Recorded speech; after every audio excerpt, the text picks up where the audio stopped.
छोटे आदिवासी मुलाच्या आयुष्याशी खेळ. देवडीच्या आश्रमशाळेत दाखल करण्यासाठी नेत होते 70हून अधिक मुले. मालवाहू ट्रकमध्ये जनावरांसारखी कोंबून 200 किमीचा प्रवास.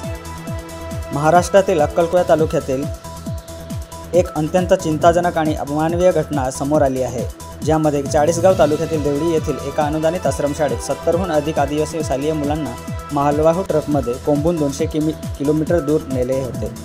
ही घटना केवळ मुलांच्या सुरक्षेबाबत गंभीर हलगर्जीपणा दर्शवते, तर प्रशासकीय यंत्रणा आणि संस्थेच्या असंवेदनशीलतेवरही प्रश्नचिन्ह उपस्थित करते.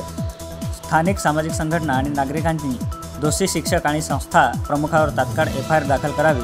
मुलांच्या सुरक्षेशी खेळ करणाऱ्यांवर कठोर शिक्षा द्यावी. आश्रमशाळेच्या प्रवेश प्रक्रिया आणि वाहतूक व्यवस्थेची उच्चस्तरीय चौकशी करावी, अशी स्थानिक संघटनांनी मागणी केली आहे.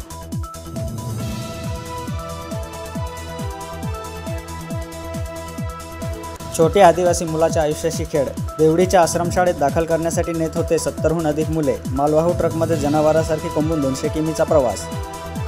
महाराष्ट्रातील अक्कलकोट तालुक्यातील एक अत्यंत चिंताजनक आणि अमानवीय घटना समोर आली आहे, ज्यामध्ये चाळीसगाव तालुक्यातील देवडी येथील एका अनुदानित आश्रमशाळेत 70हून अधिक आदिवासी शालेय मुलांना मालवाहू ट्रकमध्ये कोंबून 200 किलोमीटर दूर नेले होते. ही घटना केवळ मुलांच्या सुरक्षेबाबत गंभीर हलगर्जीपणा दर्शवते, तर प्रशासकीय यंत्रणा आणि संस्थेच्या असंवेदनशीलतेवरही प्रश्नचिन्ह उपस्थित करते. स्थानिक सामाजिक संघटना आणि नागरिकांनी दोषी शिक्षक आणि संस्था प्रमुखावर तात्काळ FIR दाखल करावी. मुलांच्या सुरक्षेशी खेळ करणाऱ्यांवर कठोर शिक्षा द्यावी. आश्रमशाळेच्या प्रवेश प्रक्रिया आणि वाहतूक व्यवस्थेची उच्चस्तरीय चौकशी करावी, अशी स्थानिक संघटनांनी मागणी केली आहे. Suhas Valvi, news time, Akkalkot.